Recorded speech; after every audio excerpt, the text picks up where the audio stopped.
Alright, and we're live. I know it's been a minute, but trying to get back into the rhythm of doing everything we normally do. So, back to Roleplaying 101. So, you know the drill. Hello everyone. Welcome to Roleplaying 101, where my co-host and I like to talk about the general state of roleplaying and the things we tend to observe as we're out and about on the net. So let's get right down to it. Sort of a short discussion today, but at least we're getting back the schedule to normal, you know. So what can I say? We're doing our best. Alright, I don't know when this started, but homebrew's not a dirty word. And I think we've mentioned this before, but Phantom and I see a lot of comments and a lot of people who downright refuse to engage in homebrew simply for the sake they heard the word homebrew, you know, and I don't really know why or when it became such a dirty concept. I've been playing in homebrew games since games began. People like certain things about the mechanics, but not others. You know, they'll omit certain rules or alter them for sake of ease. Or they'll add their own original content to add a nice splash of uniqueness sometimes. So all of this I'm always thrilled about, because there's nothing I love more than an old concept being given a fresh new twist. The whole reason I don't run module games exactly as they're written is because then old players can know all the solutions, or cheaters can just Google the GM guide and have all the answers ready. So so I homebrew every module I encounter. I mix it with an old fairy tale or a myth, twist it around, you know, change the puzzles or even the monsters in most cases. You know, so there's an entirely new concept for a new group of players, but I'll never do like repeated plots or puzzles. And since I tailor most of my monsters and foes for each run through, you know, it's pretty rare you'll see, you know, the same thing twice.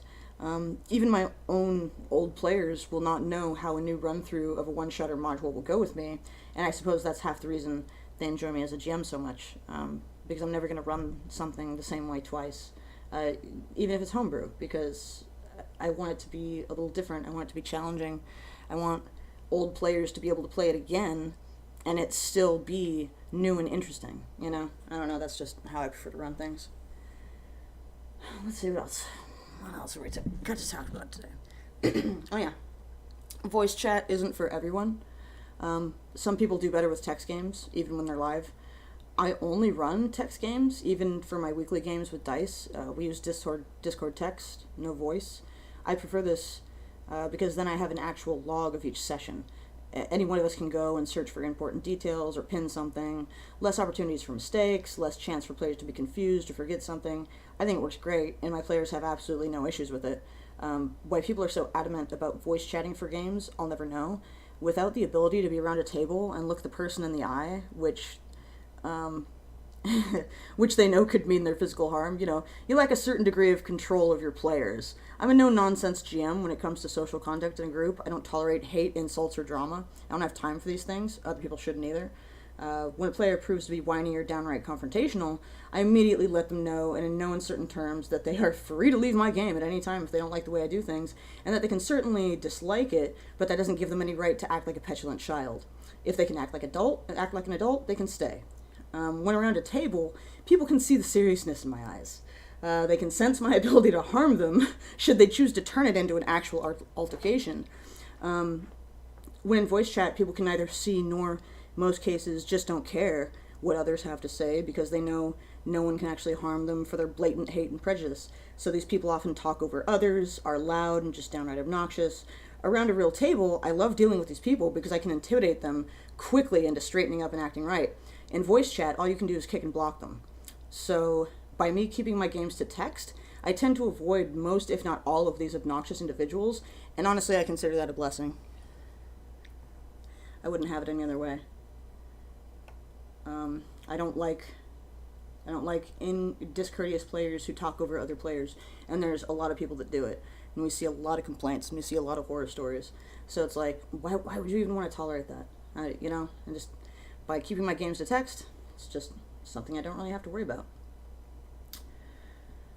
Alright, D&D is not for everyone. I guess I feel like I have to keep reminding people that. Like, D&D is not for everyone. D20 systems are not for everyone. There are tons of other systems out there. You can just Google role-playing games, tabletop role-playing games, and you'll get all sorts of stuff that pops up. And you can find a system that you like.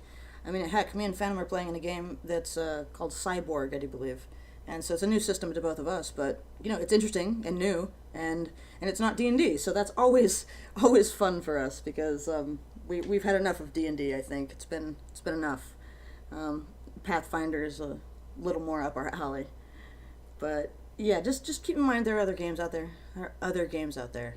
And not everyone wants to play D&D. Not everyone is going to have fun playing D&D. So you should always be trying to branch out and trying new things. I don't know, it just seems easy to do. Alright, pretty sure we've talked about this before, but ghosting, okay, is neither courteous nor professional, so please stop doing it, and not just for the sake of my games, but for the sake of everyone, okay? I don't like having to kick people without knowing why, and I hate it even more when I have to watch it in games I'm playing in. I didn't know this until recently. Here I am, as a fellow player, eager to see their character, and then it just never gets made, and they go silent. Even leaving the server of your own volition is better than just ghosting and lurking. New GMs might not know how to deal with this, and then their games get delayed weeks, and likely never happens. It takes 2 seconds to send the GM a message or just leave the server. Do one or the other, for heaven's sake. Act like you're a goddamn adult. That's all you have to do. Alright. This is an interesting topic I'm not sure we've spoken of before, because this seems like a thing we're noticing more and more. So I guess there's this new trend of folks asking for literacy in their one-on-ones, except when you finally get into a roleplay with that person, they only provide one-liners. This is what we call false advertising, and in the professional world, people get sued over it. So there's also a trend where folks demand writing samples from their partners, but provide none themselves. Once again, this could easily lead to false advertising. They say they can write a fair amount of text, but refuse to prove it. I wouldn't even contact these people. There's obviously no reason to. If someone demands literacy in post length, then they should, in all rights, provide an example of their own to prove they can do what they're claiming. This is standard operating procedure, even in the marketing world. Anyone can sell snake oil. Not everyone's product actually does what they claim, and it's the same with people claiming to be a certain literacy level, but providing zero proof. Don't buy into snake oil. Get the proof. Alright. I've touched on all the topics that I had prepared for the day. I knew it was going to be a short discussion because it's been a while. It's been a while since I've spoken on microphone. I have to get used to that again. So, you know how it is. But, thanks for tuning in. Thanks for anybody who decides to chip in their thoughts. Thank you, Phantom, as always, for being here. And we'll see you next time.